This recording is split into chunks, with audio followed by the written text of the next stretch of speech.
परम श्रद्धेय माताओं बहनों, भगवत नाम प्रेमी भाइयों, समस्त भक्तजनों को पंडित मुनीश मिश्रा का श्री शिवाय नमस्तुभ्यम। जय महाकाल, जय महाकाली।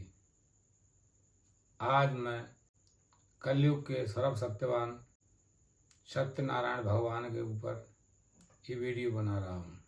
भगवान सत्यनारायण जिस समय समस्त भूमंडल पर जल ही जल था, प्रलय काल समय में भी जिनका अस्तित्व नष्ट ना हो, ऐसे नारायण के चरणों में बैठ करके मैं भगवान के ऊपर ये वीडियो बना रहा हूँ। एक बार नैमिषारण्य क्षेत्र में वेद व्यास जी के परम प्रिय शिष्य श्री सूत जी महाराज से संत श्रोमणी सौनक ऋषि ने प्रश्न किया था, ऐसा उपाय है कौन प्रभु जिससे दुख सारा मिट जावे, जिसको करके उस कलयुग में प्राणी मन वांछित फल पावे।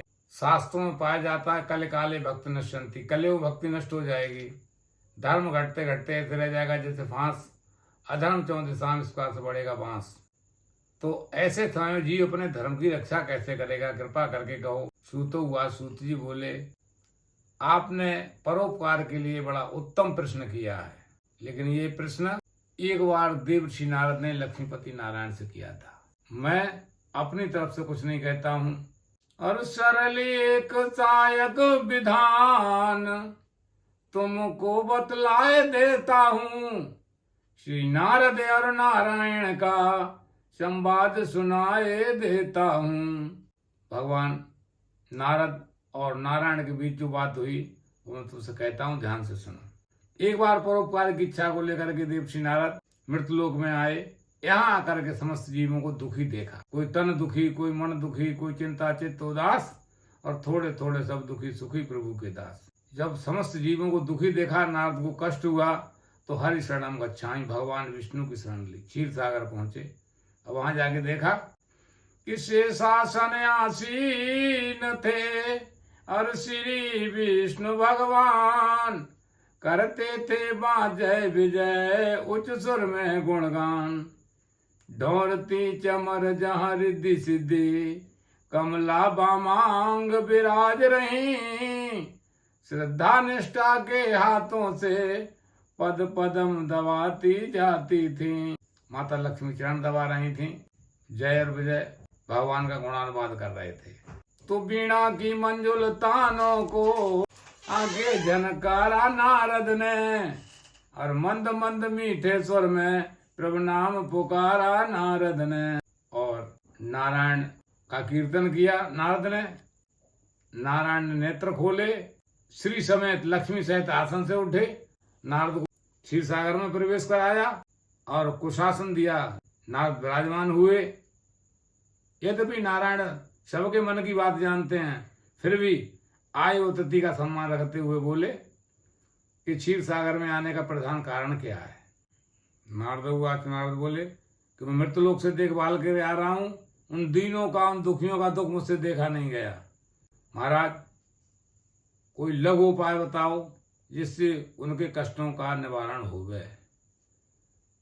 भगवान की आंखों से अश्रुओं की धारा बहने लगी और कहने लगे, आज तक बड़े बड़े ऋषि मुनि संत गृहस्थ देव पितृ किन्नर इंद्र जिन्होंने तपस्या की और वरदान का समय आया, सबने अपने लिए मांगा।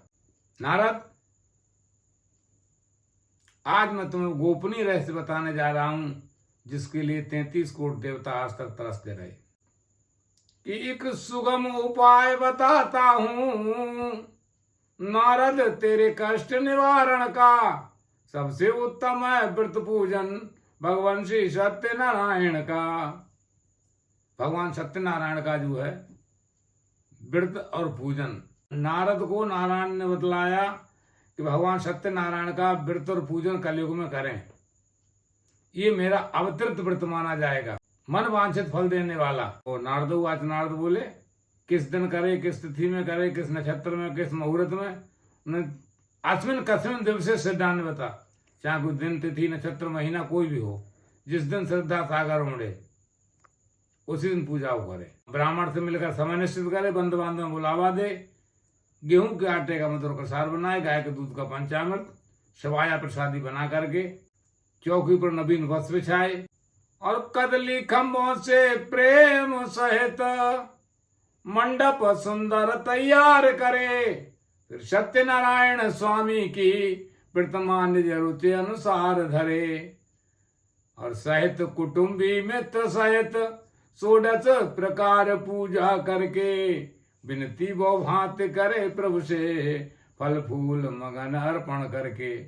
पान फूल फल धूप दीप नैवेद्य से भगवान का पूजन करे, सत्संग करे, कीर्तन जागरण करे, ज्यादा से ज्यादा समय हरि स्मरण में लगाए। जिस दिन घर में व्रत हो अन्न का त्याग करे।